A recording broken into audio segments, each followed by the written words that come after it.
In the previous episode, I took the train across Estonia from Tallinn to Narva, a city often spoken about as a political border on the edge of the European Union, facing Russia across the river. But after arriving here, I quickly realized that if I only saw Narva through that lens, I would probably miss the most important part of the city, the people who actually live here. On my first morning, Narva welcomed me with a snowstorm, and somehow, while I was still trying to understand the weather, locals were already outside celebrating Shrove Tuesday, carrying on as if this was just a normal winter day. This was not the serious border city I had imagined. For my first day here, I wanted to start with something more human, the people and what everyday life feels like in this often misunderstood place.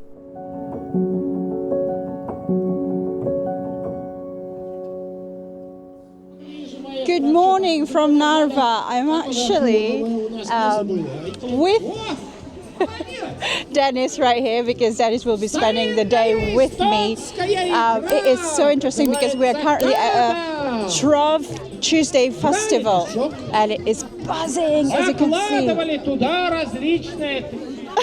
It's extremely fine day, as you can see, in Narva because it is not only windy but also snowing. And what is interesting and admirable is that all of these Narva people are gathering to celebrate their annual celebration for Shrove Tuesday, which is probably similar to Pancake Tuesday in the UK. However, I think this is more like paganism tradition that they have. I was told that actually the music is in Estonian, but because Narva consists of the largest Russian speaking in Europe, they speak Russian. So that is absolutely fascinating because you've seen so many grandmas dancing around and then lots of families, lots of kids that are really having a good time. I am buzzing already. I'm a bit nervous with the weather because this is probably my not usual ones, but yeah, it's crazy for them. This is a regular weather. In fact, I was told that this is warmer than their usual ones. Can you imagine that?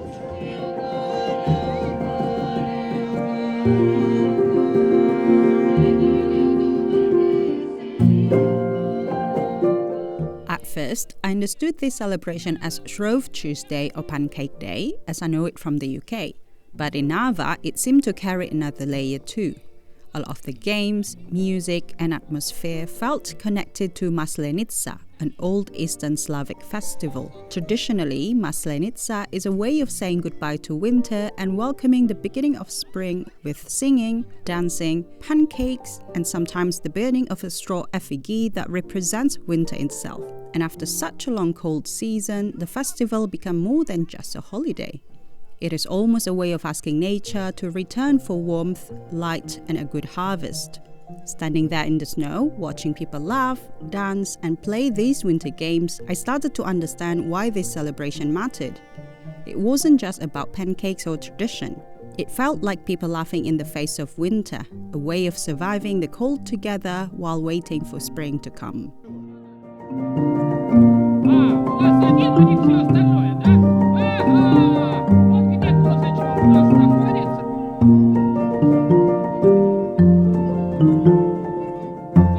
So this is Dennis. He is the most well-known person in Narva because he knows all the things about Narva.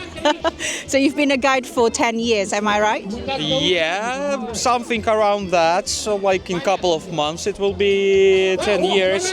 Right now we are on one local celebration, very like Russian one. So the event is in Russian language so locals can understand what entrepreneur is talking about. And right now there are like some of the games happening. Right now we have seen how they were throwing the bags to the neighbors. It was something like a competition.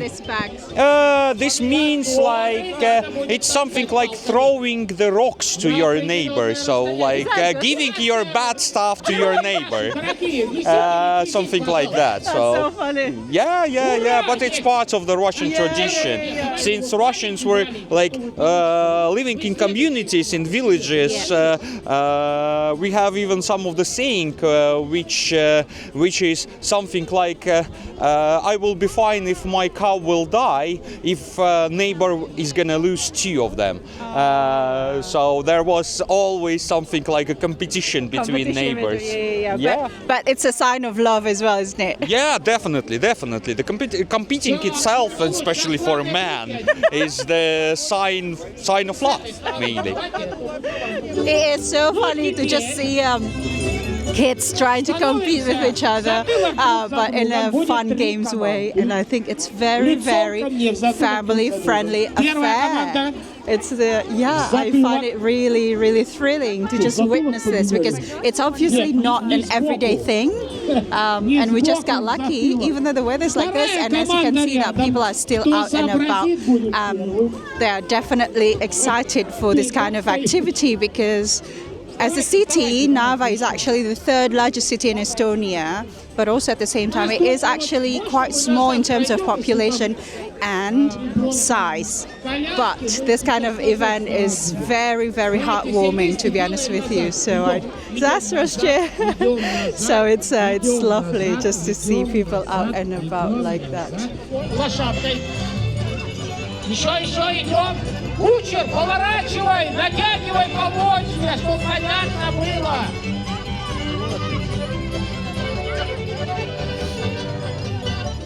Oh my God, can you see there are bears, quote unquote? Oh my goodness, look at that. Поймал кого, нет? Эх, есть! Отлично! Вы не забывайте, что вас не поймали! Музыка, давай! Просыпайся, медведи, ловите!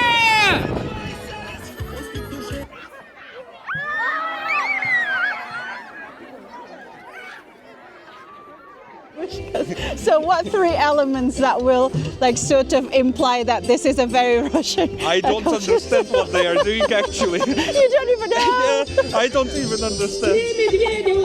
They are like supporting the stereotypes for some reason. That's so funny. So I think, oh, that's so gorgeous, just looking at babushkas dressing up for the day. Oh gosh, so I think ideally this celebration is actually to welcome spring, but as you can see, spring is nowhere to be found.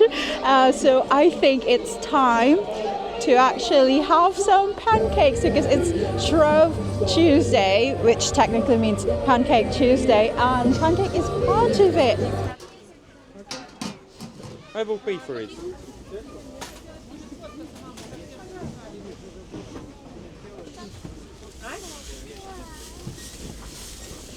Right, so I've got myself the more of an Estonian, I think, soft bun, they said, with some jam and cream.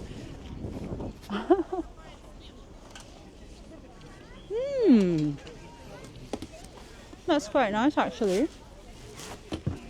It is soft. Yeah, yeah. It should be quite tasty. Спасибо. So, whereas this one is a bit more the Russian tradition, where the pancake have got some ham and cream cheese, and you've got this like soft, thin pancake. In the UK, we would have it with sugar and lemon. Can you hear that? It's so windy. Oh, I don't know how the people do it here, but this is absolutely rather extreme for me. What I've just realized is that this celebration happens at about the time when the Chinese New Year also happening, because technically the Chinese New Year and the Persian New Year happens at about similar time to welcome spring. But it's ironically, spring is, I think they skipped Narva So I don't know, when will you be able to see spring? Somewhere in May.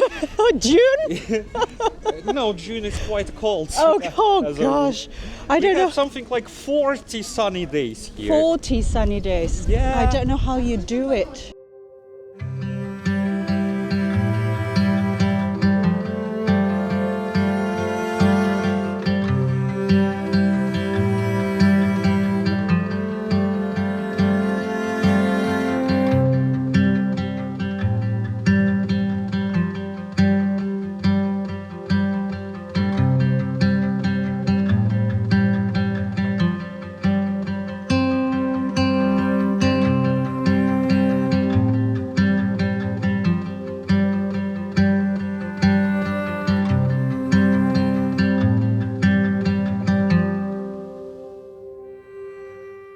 Right, so I'm just sitting next to Dennis and drinking my coffee while just being grateful not being outside with the wind and the extreme weather.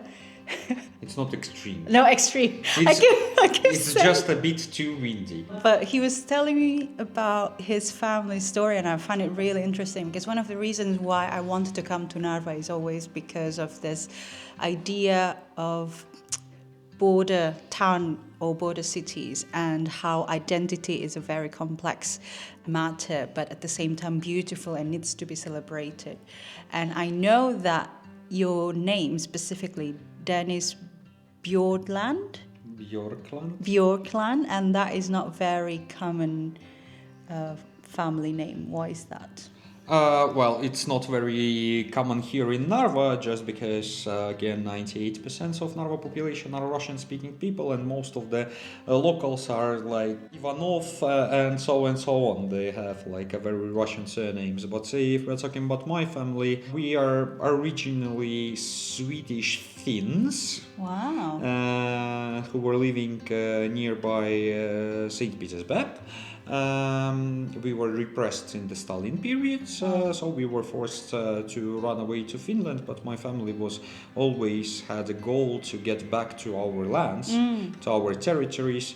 So from Finland we moved to Estonia, to Tallinn, from Tallinn here to Narva, and that's the stop for last 2 generations. So all in all, our plan is to get back to our lands on the territory of Leningrad Oblast. It's like within not far from St. Petersburg.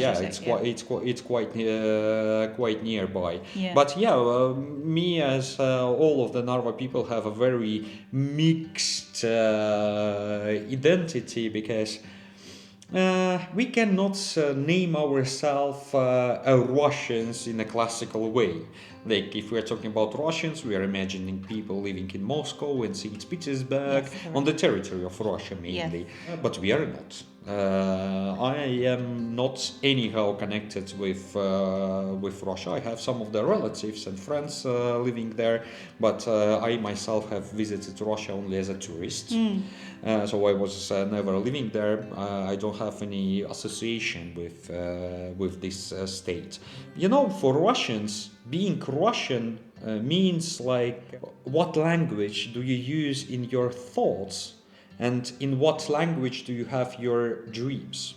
Oh, wow. And until my dreams are in Russian, I cannot name myself anyone except of a Russian. That's why we are Russians. But at the same time, we have no connections or deep connections with Russia. That's why we are Estonians. Yeah. So but mainly we are like Estonian Russians. Yeah, but you're also saying there's that Russia that is connected to political entity, whereas there is also a translation that is specifically talking about ethnicity and culture, isn't it? It's quite interesting story that after cracking down of the Soviet Union, they have formed the country which is called Russian Federation.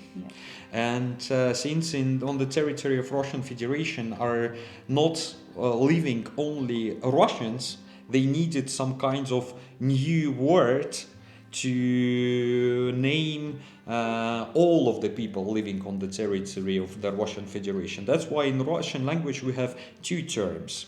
One is Ruski, which means ethnically, culturally Russian, mainly the people who has dreams in Russian language.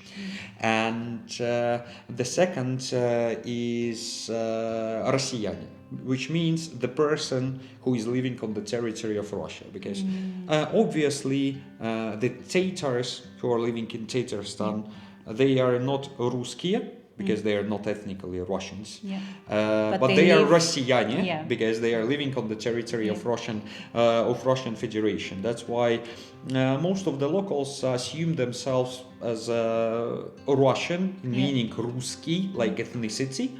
Living in Estonia, doesn't live within the territory. And if we are talking about particularly Narva has a very strong identity. If you're gonna talk with locals and ask them, who are you? What is your identity? Then most of them will say that we are Narvans. So we are not just people of Narva. There are certain stereotypes which are connected to Narva. All in all, if we are talking about the people from Tallinn or Tartu, like bigger Estonian cities, they think that here in Narva we have bears walking around the streets. Is it actually? No. No, I meant is it actually that they think that? Yeah. Wow. We are keeping our bears in the cellars. We don't let them just You walk don't around eat the them? streets. You don't eat them or drink vodka with them? Such stereotype. But actually the stereotypes are still existing. So they think that here in Narva everyone is drinking vodka with their beer, and the beer at the same time is like matryoshka, so there is like a smaller beer inside of it. This kind of stuff that people are still thinking. They think that everyone here is like a drug addict or something like criminal. We all have guns, golden chains, and so on. Wow. But actually, as you can see, none of that. I mean, this morning was far beyond what I could imagine. It's like so family friendly, it's so cheerful. There's a bit of like funny stuff with they were teaching kids how to move away or run away from the bears. But apart from that, it was so fun. There's the fire dance, and the people have been so warm. Narva is quite small, maybe a little bit province. But again, in terms of like what to do here, you can always find something to do. Bars, pubs, nightclubs, different kinds of events. So there is some kind of charisma here. Different kinds of people. Everyone is absolutely tolerant to each other. And it has changed like in last 20 years. Like 20, 30 years ago, it was not like that. I remember that somebody who is speaking not Russian on the streets, everyone was looking so suspicious. Weirdly. Wow. What is going on now? So time now? has changed then. Yeah, definitely. We have seen it. That like the whole day we were like speaking in the public place English, and people didn't look in some weird way on us. They were like more interested, more open. They wanted to somehow communicate. They wanted to share the culture. That's the local thing. And me as a guide, I have seen it a lot with locals, because I had a lot of tourists who came here, and locals people were like pressing this. You have to see. Even after I say in Russian that it's fine, I am here, I am local, I'm speaking Russian, everything under control. People are still trying to somehow help. That's so sweet. Oh, thank you so much. Thank you so much. Thank you.